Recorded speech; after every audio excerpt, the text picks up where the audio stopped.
ನಾವು ಸಿನಿಮಾಗಳನ್ನು ನೋಡ್ತಿರ್ತೀವಿ, ಆದರೆ ಕೆಲವೊಂದು ಸಿನಿಮಾಗಳು ಮನಸ್ಸಿನಲ್ಲಿ ಹಾಗೆ ಉಳಿದ್ಬಿಡುತ್ತೆ. ಅದೇ ಥರ ಈ ಸಿನಿಮಾ ಕೂಡ. ಈ ಸಿನಿಮಾದ ಟೈಟಲ್ ಬಂದೆ ಪ್ರೇಮಲು. ಸೊ ಈ ಸಿನಿಮಾ ಮಲಯಾಳ ಸಿನಿಮಾ ಆಗಿದ್ದು ಕನ್ನಡದಲ್ಲಿ ಕನ್ನಡ ಡಬ್ ಕೂಡ ಅವೈಲಬಲ್ ಇದೆ. ಸೊ ನನಗೆ ಬೇಜಾರು ಆದಾಗೆಲ್ಲ ಈ ಸಿನಿಮಾನ ನೋಡ್ತಿರ್ತೀನಿ. ಆಲ್ಮೋಸ್ಟ್ ಎಲ್ಲರೂ ಈ ಸಿನಿಮಾನ ನೋಡಿರ್ತೀರಾ ಅಂತ ಅಂದ್ಕೊಳ್ತೀನಿ. ನಾನೇ ಸ್ವಲ್ಪ ಲೇಟಾಗಿ ವಿಡಿಯೋನ ಮಾಡ್ತಿದ್ದೀನಿ ಅನಿಸುತ್ತೆ. ಸೊ ಹೀರೋಗೆ ಫಸ್ಟ್ ಲವ್ ಹೊಗೆ ಹಾಕ್ಸ್ಕೊಬಿಡುತ್ತೆ. ನೆಕ್ಸ್ಟ್ ಜಾಬ್ಗೆ ಅಂತ ಸಿಟಿಗೆ ಹೋಗ್ತಾನೆ.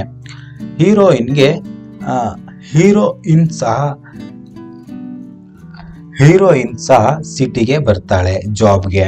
ಸೊ ಒಂದು ಆಫೀಸಲ್ಲಿ ಅವರ ಕೊಲೀಗ್ಸ್ ಹೀರೋಯಿನ್ಗೆ ಕಾಳಾಗ್ತಿರ್ತಾನೆ. ಸೊ ಮುಂದೆ ಹೋಗ್ತಾ ಹೋಗ್ತಾ ಹೀರೋಯಿನ್ಗೆ ಹೀರೋ ಪರಿಚಯ ಆಗ್ತಾ ಹೋಗ್ತಾನೆ. ಹಾಗೆ ಹೀರೋ ಸಹ ಹೀರೋಯಿನ್ಗೆ ಕಾಳಾಗ್ತಾ ಹೋಗ್ತಾನೆ.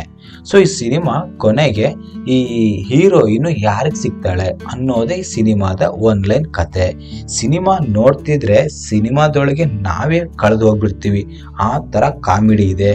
ಮತ್ತು ಎಷ್ಟೇ ಸಲ ನೋಡಿದ್ರೂ ಬೋರ್ ಆಗೋದೇ ಇಲ್ಲ ಈ ಸಿನಿಮಾ. ಕಾಮಿಡಿಗಂತೂ ಕೊರತೆನೇ ಇಲ್ಲ. ಫುಲ್ ಮೀಲ್ಸ್ ಅಂತ ಹೇಳ್ಬೋದು ಈ ಸಿನಿಮಾನ.